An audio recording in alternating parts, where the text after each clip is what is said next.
consists of two ingredients, which is called phenylacetate and phenylacetylglutamine, and about 2.7 times lower level of phenylacetate in patients' blood compared to what we see in our patients who receive successful treatment.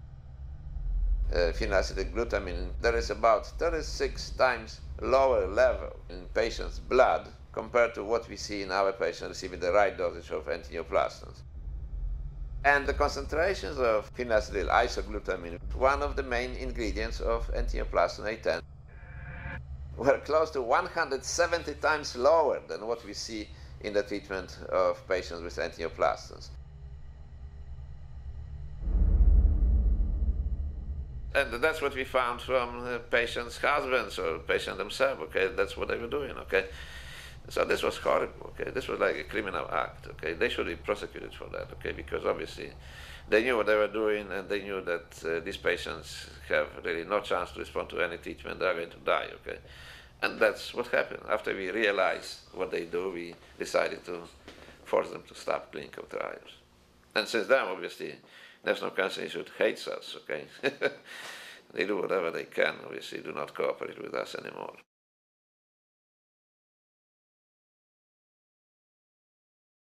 Most of us would assume that with any story such as this, surely there's another side to it.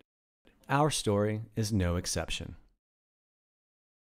After the National Cancer Institute intentionally violated all protocols of their own anti-neoplaston trials, and after all state and federal agencies had failed in their 14-year campaign to remove Burzynski from society, after all of the dust settled, a profound truth began to emerge.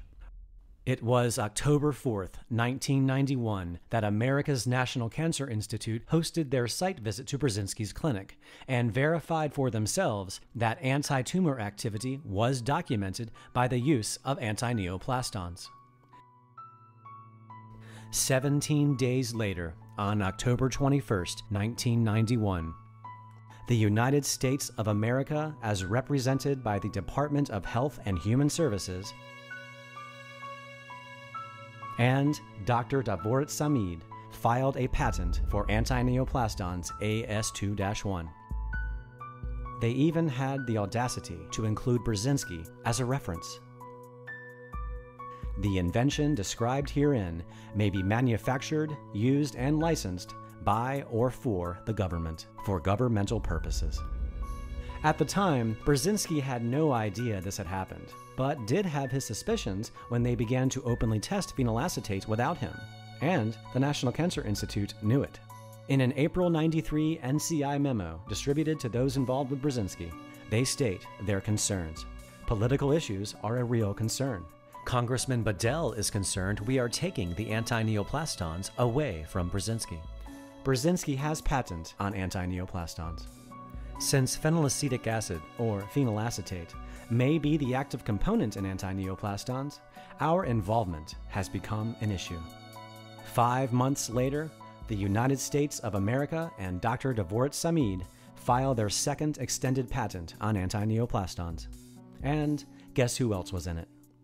In March of the following year, America files its most extensive updated anti-neoplaston patent to date, spanning 111 pages.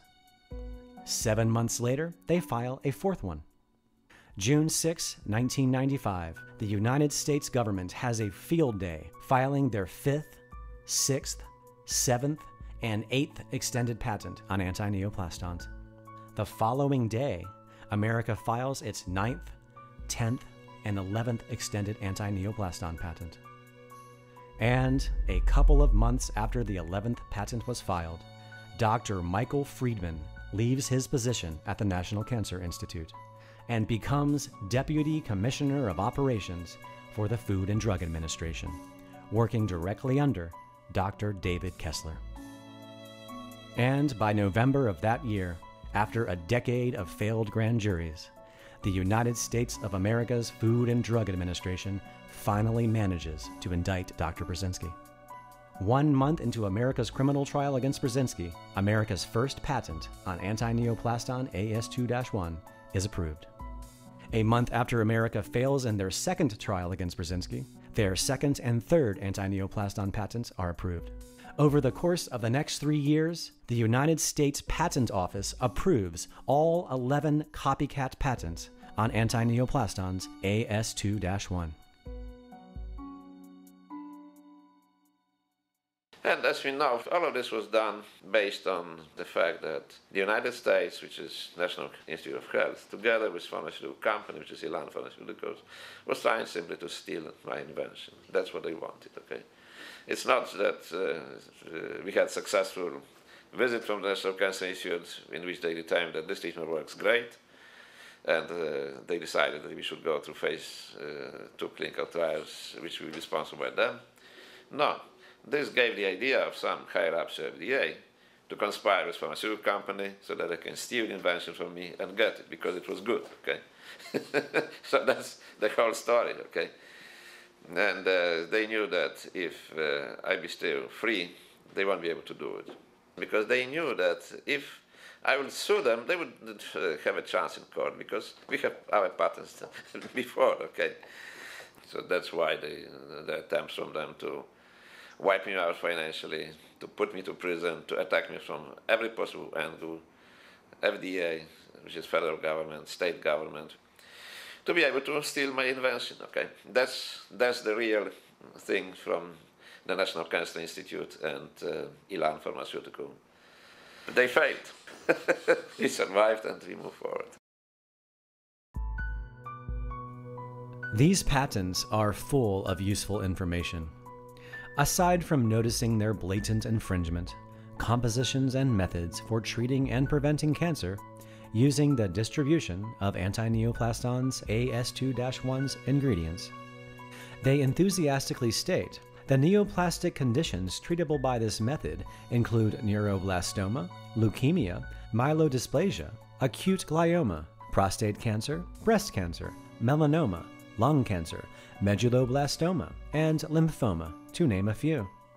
They also point out how anti-neoplastons can also be used as a cancer preventative. However, the most revealing piece of information found in these patents is where they state current approaches to combat cancer rely primarily on the use of chemicals and radiation, which are themselves carcinogenic and may promote recurrences, and the development of metastatic disease. Let's read that one again, shall we? Current approaches to combat cancer rely primarily on the use of chemicals and radiation, which are themselves carcinogenic and may promote recurrences, and the development of metastatic disease. Now, how could the U.S. Patent Office be corrupted to the point that they issue patents on medical therapies that had already been patented and issue them to someone who had nothing to do with their discovery or use? How could that happen? And how could the Patent Office then assign these fraudulent patents to some of the most powerful institutions in American government? And imagine, all of this was being done while these same government agencies were spending millions of taxpayers' dollars trying to put Dr. Burzynski in jail so that he could not fight the criminal theft of his discovery. Well, what about the 10 million patients who have died of cancer over the last 20 years? The majority of them could have been saved if the government had not blocked the therapy that they knew could save them. The entire approach is totally wrong. It's based on microscopic diagnosis of cancer, which is about 160 years old. Without really looking what is causing cancer, without really looking for genetic signature of the cancer. The technology in this area is developing, but it's available today. If somebody would like to use it, he can have at least some idea what is the best to use for this patient. But the doctors are uniformly resistant against it. They don't want to hear about it. They just use the medicine, combination medicine which they learn by heart, and they know that that's what they should use for everybody, okay? Terrible waste of the resources, terrible waste of human lives, because in the meantime, these patients obviously will not respond, and they could respond if they would be given good medicine. Terrible waste of resources from the large insurance company. And they will obviously pay for very expensive regimens, which are going to fail. But at the same time, when you try to select what is the best medicine for this patient based on genetic signature, they may not pay you, because they say, no, this medicine is not yet FDA approved, and it shouldn't be used, okay? Totalitarian approach. Everybody is the same, everybody should receive the same medical regimen. And don't you dare to look for somebody as individual. Treat everybody the same way. It's good for pharmaceutical companies because they will make billions of dollars. Good for doctors who don't want to learn much because they need to learn medicine by heart, and they can use the same thing all over again for a number of years. But of course, bad news for patients who are going to have adverse reactions, and very few of them will have real good results. So that's a problem. True progress in medicine has always, without exception, been violently resisted by medical authorities who cling to the beliefs of their time. In 1840, Ignaz Semmelweis, an Austrian obstetrician, noted that over 20%, that's 1 out of 5, women giving birth in the hospital died 4 to 6 days later of puerperal fever. These women were then autopsied in the basement of the hospital. And the doctors who performed these autopsies wore no gloves. Can you imagine that?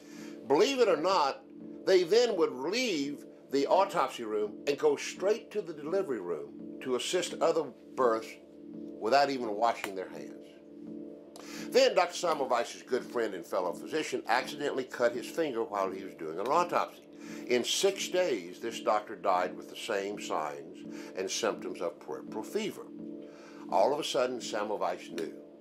He realized that the doctors were transferring the disease from the autopsy room to the delivery room, and he urged his colleagues to simply wash their hands. For this unforgivable sacrilege, he was drummed out of the medical profession, and he died in an insane asylum. Now today, we have the same kind of arrogant commitment to belief. But with cancer treatment, we have a $1 trillion business built on those beliefs. So if you think Semmelweis had a problem, just imagine the problem Dr. Burzynski faces. There was no money involved in hand washing versus non-hand washing. The smearing campaign against us continues from good doctors, from American Medical Association, from American Cancer Society, despite the fact that it should stop a long time ago. The fact that we are permitted to enter phase 3 trials means that the treatment shows already safety and efficacy in phase 2 trials. This means that at this moment we should receive overwhelming support instead of being harassed as we are so far.